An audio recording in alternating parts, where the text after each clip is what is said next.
people who killed in self-defense, what's your story? Shared this before, but I was staying with my grandfather while my parents were out of state, and I woke up to a noise coming from upstairs, main floor. I was in the basement and just knew it wasn't my grandfather. He has hearing damage from Vietnam, and it didn't wake him up, but there was banging around and heavy footsteps. I was in the room with the gun cabinet, so I grabbed a shotgun and went to check it out. When I got to the top of the stairs, I just saw a guy in the living room going through stuff, so I pressed the safety and said he needed to leave. He turned around and saw my unthreatening, scared as shit 14-year-old self and told me to just go back downstairs and mind my business, so I repeated myself. He turned around and started walking towards me with something in his hand, so I fired. At this point, my grandpa is very awake and comes out of his room and just tells me to look away and call the police. Thankfully, due to all the factors of him being a repeat offender, having a weapon, my age, and castle laws, it didn't go any further than the police coming and asking me questions. It messed me up for a while, and I still think about it often, but I got over it and realized that as unfortunate as it was, I didn't have a whole lot of options at that point. Your grandpa is a good man for telling you to look away. The sight of the man slowly dying would have fucked you up even more. I want to comment on this to get it off my chest, since I don't have opportunities to talk about this with my friends, since I'm scared of what they will think. I was born in Honduras, I live in the US now, and from what I remember, it was a very deserted place. I spent most of my time with my walking to this girl's house who was around 16 years old. A couple other kids would come to her house since education was hardly accessible. She would teach us our shapes, animals, colors, etc. After class was over, I went home and I heard my aunt scream from the kitchen. "Ayuda, ayuda." And then I remember that my uncle kept a gun hidden covered in rocks beside an old bathtub outside. That's where we bathed. He knew how dangerous it could be in this area, so he prepared me for everything. Went around the back and grabbed it as fast as I could. I went in and there stood a man with a knife threatening my aunt. I didn't really grasp what was happening, but I shot him without any second guesses like I was taught by my uncle. I honestly still don't believe I did something like that to this day, and I don't know what would have happened to my aunt if I didn't get there sooner. I still don't feel comfortable talking about this to my friends, but I just want to get it off my chest. Sorry for any grammar mistakes. English isn't my first language. Edit. Thank you guys so much for all the support, and thank you for the silver, gold, and platinum, kind stranger. You did the correct thing. Thank you. I'm glad you see it that way. I was 12, the oldest of 3 brothers. We were home alone while my parents were out on date night. At maybe 10 p.m. we hear a loud banging at the front door before a man broke the lock with his sheer body weight and momentum. I told my brothers to hide in my room while I went to my parents' room for their shotgun. The whole time this guy is yelling about where are my keys, and he starts coming upstairs when he heard me fumbling as I tried to load the shotgun. He flung the door to my parents' room open, and I fell back with the gun shaking in my hands. I closed my eyes and pulled the trigger twice. The first one caught him in the legs, and the recoil made the second shot catch his entire torso. The poor man had been drunk and lived a few houses down the way, but I didn't learn that until after. All I could focus on was how he was begging his mother, she wasn't there, not to let him die, and that he was sorry he let her down, as he slowly died on the floor just feet away from me. Sorry about this, man. I hope you don't carry the heaviness. It's unfortunate, to be sure, but also an important lesson that any action, even as simple as having a few too many drinks, can have dire consequences. Worked for an armed messenger service, those guys that drop off cash and pick up deposits from banks' businesses in the armored trucks. Not even 10 a.m. and as I was opening the door to the truck, I saw a huge guy, I'm not tiny, over 6 feet and well proportioned, in the mirror, meant just for this thing, get out of a car and run towards me. He put me in a chokehold and started grabbing for my gun. He manhandled me like I weighed nothing, would have easily gotten the gun if it wasn't a 3-lira holster. I managed to draw it, press it against him and started pulling the trigger before I blacked out. I have no idea what he would have done if he got the gun, and I'm not used to just being tossed around like that. He turned out to be blind drunk and played for a college football team. Did you stay in that job long after that? A few more years. I was there 5 years, there were 2 shootings in total during my time. It's not generally a dangerous job if you're on your guard. I've had multiple run-ins, but it was the only time I fired my weapon. Uncomfortable. I didn't go sit on the floor of my shower and cry like in the movies or anything. I had a bad concussion and spent most of my time worrying I'd be arrested for murder. I farmed a fuckton of pets in World of Warcraft with my sudden free time and lack of paycheck. I'm sad it happened, but I never felt guilty, but I felt guilty that I didn't feel guilty, if that makes sense. I feel like I was supposed to feel more and a bit ashamed I was able to get on with life without breakdowns or any sort of weird adverse effects, besides not liking people sitting behind me or having my back to an open door, but those I developed doing that job before that happened. This is real as fuck. When you say that you felt guilty that you didn't feel guilty. I know that all too well, but that's the first time I've ever been able to put that into words. Is there an actual word for that emotion, I wonder? When I was 13 years old I was babysitting my younger brother, parents were out having a dinner date.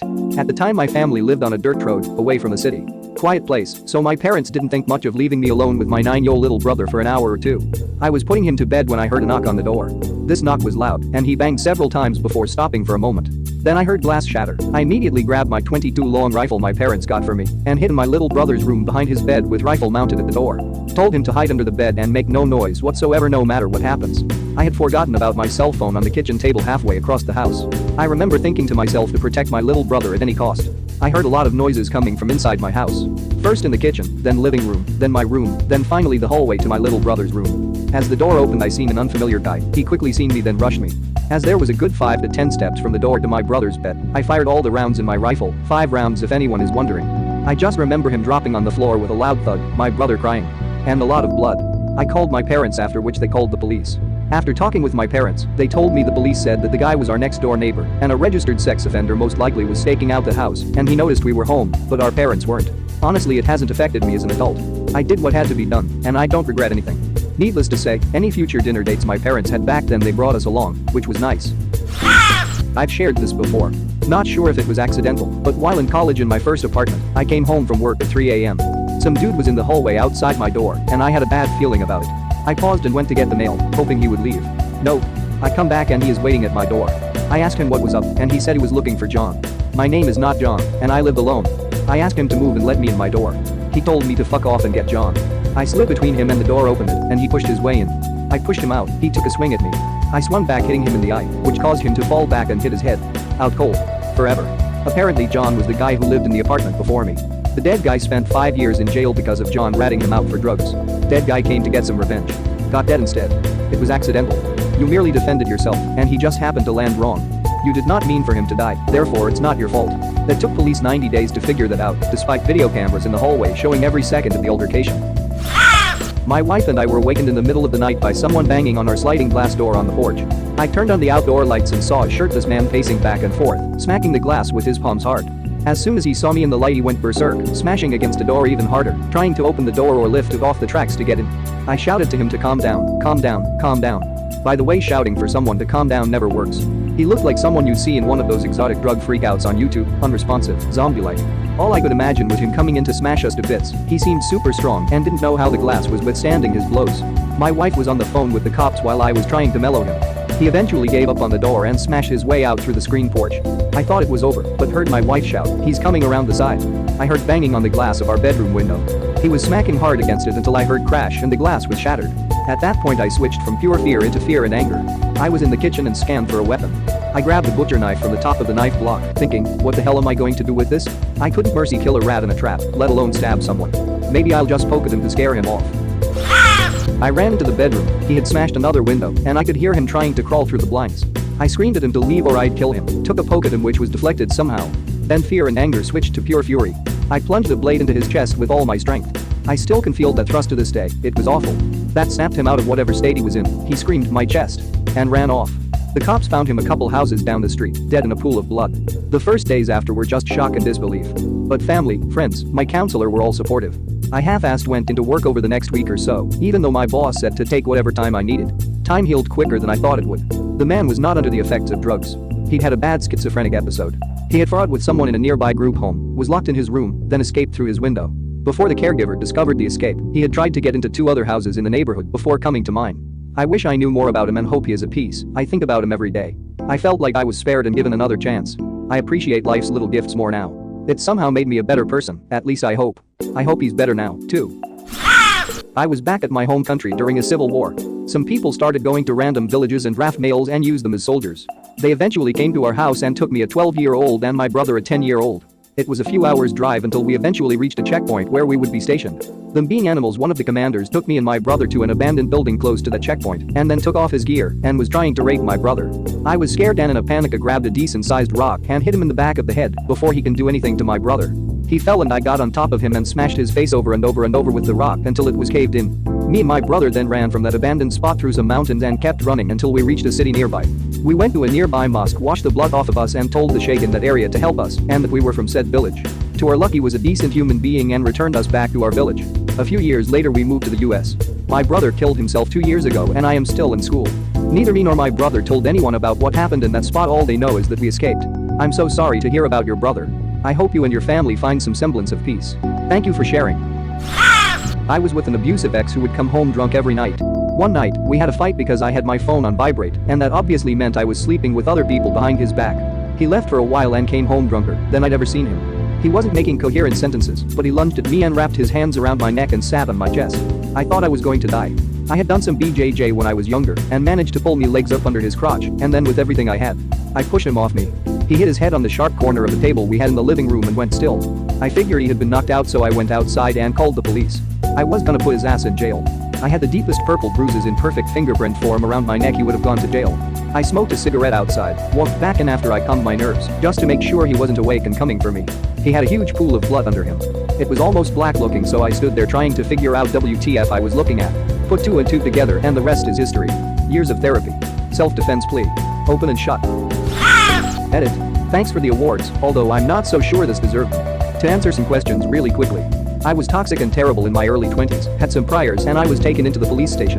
To say I was charged would probably be going too far. I wasn't, so I should have worded that better. I simply mean, everything was investigated.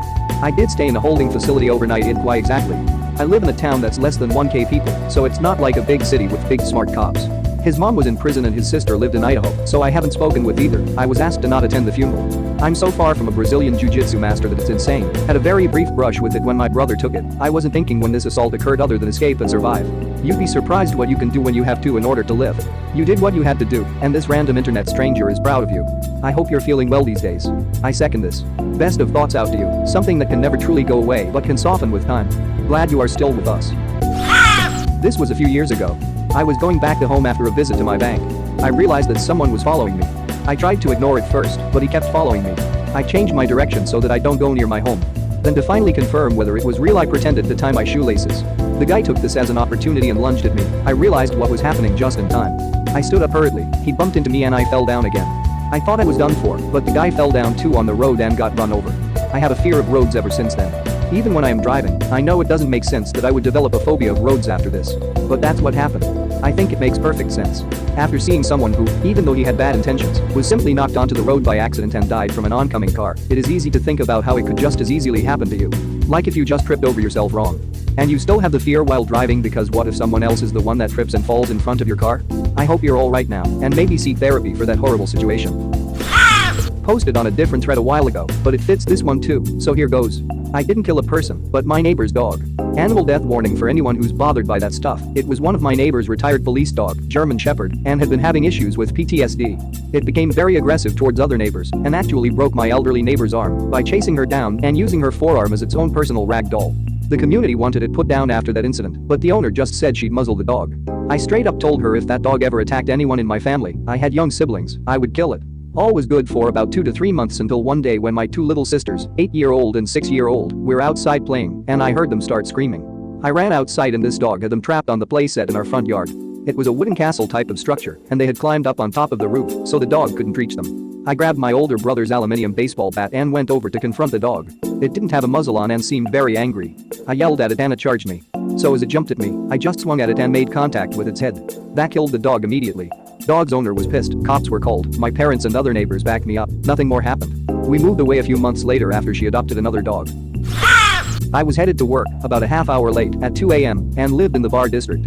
As I was headed down the stairs, my front window broke and somebody appeared to be coming in. I shot and got him through the collarbone and into his chest. Called the police after. He was drunk and was hitting on a female bartender on her way to her car. She threw him off and into my window, as she was a former Marine. It ended up that his family sued me for wrongful death. I had to sue her for damage to my property, and she sued him for assault. Texas ruled that she was defending herself, he assaulted her, and by suffering the consequences of his actions, forcefully entered my property. Charges were filed against his estate, and he was responsible for my window and damage to the property.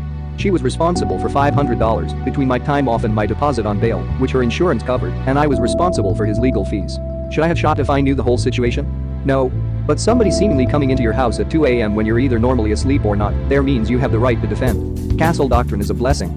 I feel like I would be very confused if I was the bartender. You push this guy into a window, and someone just starts shooting him, like thank you, but what just happened? Didn't end up pulling the trigger but came close. I'd purchased an old Russian bolt action at a killer deal. I bought it for hunting, but always figured it would be good for self-defense at the house since it was my first gun. I was 19, my dad was working out of town and my mom was working nights. I was the oldest looking after my siblings. Someone broke into the backyard and was trying to bust in our back door with a piece of my mom's bench she'd broken. I locked my siblings in the furthest room and called the cops, but I was worried he'd break through before they got there. I threw 5 rounds in the rifle and went out the side door to get the jump on him. Guy was on drugs or something, saw no car was in the driveway, and wanted to ransack the place. I barked some threats at the guy and managed to get him out the door and wake a neighbor or two. I spoke and acted with authority, but I was desperately trying to keep myself from visibly shaking. I kept thinking, please don't make me do this, please don't make me do this. Always thought to myself that if someone threatened me or my loved ones, I'd be able to deal with them. But in that moment I wanted nothing more than for him to just comply. Don't know what I would have done if he made me shoot him. Throwaway, because I don't want the hate mail clogging up my main account. I'm a cop who was forced to kill a suspect. I'd been an officer for 6 years at that point and was working patrol. I pulled over a vehicle that was swerving a little bit.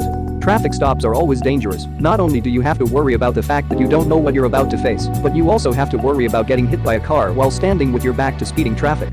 Usually, the traffic is the biggest danger, and I was already worrying about it because that particular road was a little dangerous.